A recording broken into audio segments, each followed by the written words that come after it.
देखो बच्चों, आज हम करेंगे एक्सरसाइज 2.1 पॉलिनोमियल्स। ठीक है, तो देखो यहाँ पे हमें बताना है कि इसमें कौन से पॉलिनोमियल्स है इन वन वेरिएबल और कौन से नहीं है। तो देखो सबसे पहले तो बच्चों हम लोग देख लेते हैं पॉलिनोमियल्स का, एक थोड़ा सा देख लेते, स्टडी कर लेते हैं पॉलिनोमियल्स क्या होते हैं। देखो जो यहाँ पे जो वेरिएबल्स का जो एक्सपोनेंट होंगे ना, वो बेटा होल नंबर होगा। कैसे?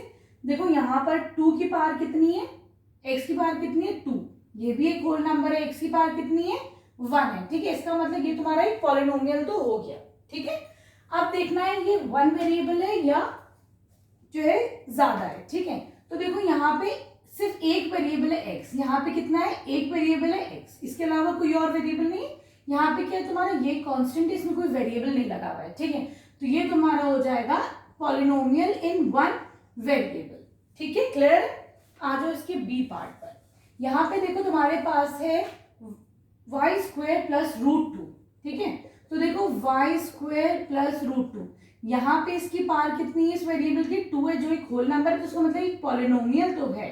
ठीक है, और कितने वेरिएबल्स हैं, यहाँ पे खाली एक वेरिएबल है y, तो इसका भी आंसर हो जाएगा यस।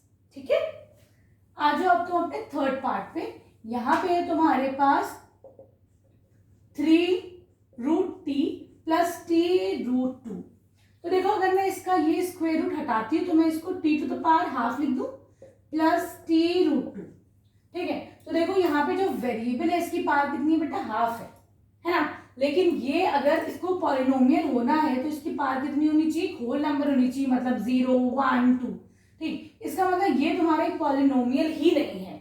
ठीक है, क्लियर है? वन वेरिएबल और टू वेरिएबल छोड़ो, ये पॉलिनोमियल ही नहीं है। ठीक है, आ जाओ इसके फोर्थ पार्ट पे। यहाँ पे है तुम्हारे पास y प्लस 2/y।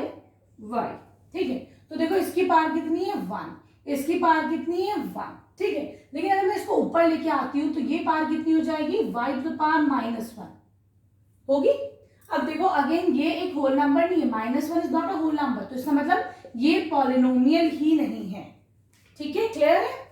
आ रहे समझ में? आ जाओ इसके फोर्थ पार्ट पे। यहाँ पे x to the power 10 plus y to the power 3 plus t to the power 50। तो देखो इन सबकी पार्ट्स कितनी है, 10 है, 3 है, 50 है, ये सारे होल नंबर्स, इसका मतलब ये पॉलिनोमियल तो है। ठीक है, लेकिन अब ये बताओ यहाँ पे वेरिएबल है x, यहाँ पे वेरिएबल है y, यहाँ पे वेरिएबल है t, इसका मतलब this is not in one variable, ये वन वेरिएबल तुम्हारा नहीं है। ठीक है, क्लियर? आ जाओ उसके सेकेंड क्वेश्चन पे।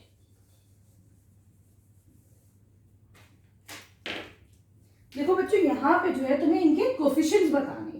ठीक है, अब कोफिशिएंट्स क्या होते हैं, तो देखो यहाँ पे 2 plus x square plus x. ठीक है, तुम्हें एक्स स्क्वायर का कोफिशिएंट बताना है, मतलब एक्स स्क्वायर के साथ क्या न्यूमेरिकल वैल्यू है। तो देखो कुछ नहीं है, इसका मतलब 1 है ना। तो एक्स स्क्वायर को अगर मैं छुपा देती हूँ तो क्या बचता है, 1 बचता है। ये भी एक ट्रिक है इसकी कोफिशिएंट्स निकालने की। ठीक है, तो देखो यहाँ पे तुम्हारा सोल्यूशन क्या हो जाएगा, एक्स स्क्वायर का कोफिशिएंट क्या हो जाएगा बच्चों, 1। ठीक है, इसके सेकेंड पार्ट पे आ जाओ। यहाँ पे x2 minus x square plus x cube, इसका कोफिशिएंट निकालना है एक्स स्क्वायर का। तो देखो कुछ नहीं है, दैट मीन्स 1। ठीक है, तो इसका कोफिशिएंट 1 लिख दो। लेकिन बच्चों यहाँ पे माइनस का साइन है, इसका मतलब इससे -1 मल्टीप्लाई हुआ है, तो एक्स स्क्वायर का कोफिशिएंट क्या हो जाएगा, -1 हो जाएगा। ठीक है, आ रहे समझ में? आ जाओ इसके थर्ड पार्ट पे।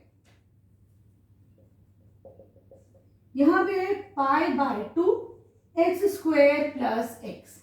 अब एक्स स्क्वायर का कोफिशिएंट बताओ बच्चों, एक्स स्क्वायर से क्या मल्टीप्लाई हो रहा है, π/2, तो this will be your answer, इसका कोफिशिएंट हो जाएगा।